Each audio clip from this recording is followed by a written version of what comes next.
దాదాపుగా 30 మంది దాడి చేసి దాంట్లో నందికొట్కూరుకు సంబంధించిన వాళ్ళు కొంతమంది, జూపాడు బంగ్లాకు సంబంధించిన వాళ్ళు కొంతమంది, ఆత్మకూరుకు సంబంధించిన వాళ్ళు కొంతమంది 30 మంది ప్రీ ప్లాన్డ్గా కట్టెలు, రాడ్లు, కర్రలు అన్నీ తీసుకొని వచ్చి దాడి చేయడం అనేది నిజంగానే చాలా దారుణం.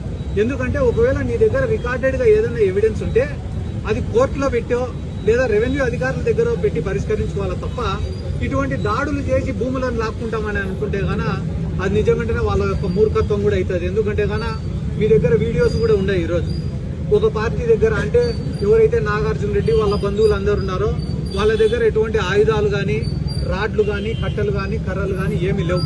అక్కడ రీసర్వే జరుగుతుందంటే కేవలం చూడడానికి, దాంట్లో మాకు కూడా హక్కు ఉందని చెప్పి అక్కడికి వచ్చిన అధికారులు చెప్పడానికి పోయినారు తప్ప వాళ్లకు గొడవ చేయాలా, ఘర్షణ చేయాలా అని ఎటువంటి ఇంటెన్షన్ కూడా లేదు.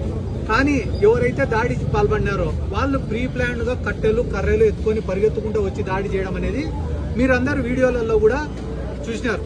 కాబట్టి జిల్లా ఎస్పీ గారిని కానీ, అక్కడ ఆత్మకూరులో ఉండే డిఎస్పీ గారిని కానీ, పోలీస్ యంత్రాంగాన్ని కానీ నేను యొక్క రిక్వెస్ట్ ఏమరా అంటే ఎవరైతే దాడికి పాల్పడినారో వాళ్ళ యొక్క ప్రీవియస్ రికార్డ్ చూడండి. వాళ్ళపైన ఉండే అలిగేషన్స్ అనేటివి నిజమా కాదా గమనించి దానిపైన చట్టపరమైన చర్యలు తీసుకోవాలని చెప్పి కోరుకుంటున్నాను. ఎందుకంటే గాన ఇంత ఇన్సిడెంట్ జరిగిన తర్వాత కూడా అరెస్టులు జరగకపోయినా, వాళ్ళని గాన మీరు శిక్షించకపోయినా ఇటువంటి ఇన్సిడెంట్లు జరిగేదానికి చాలా ఆస్కారం ఉంది.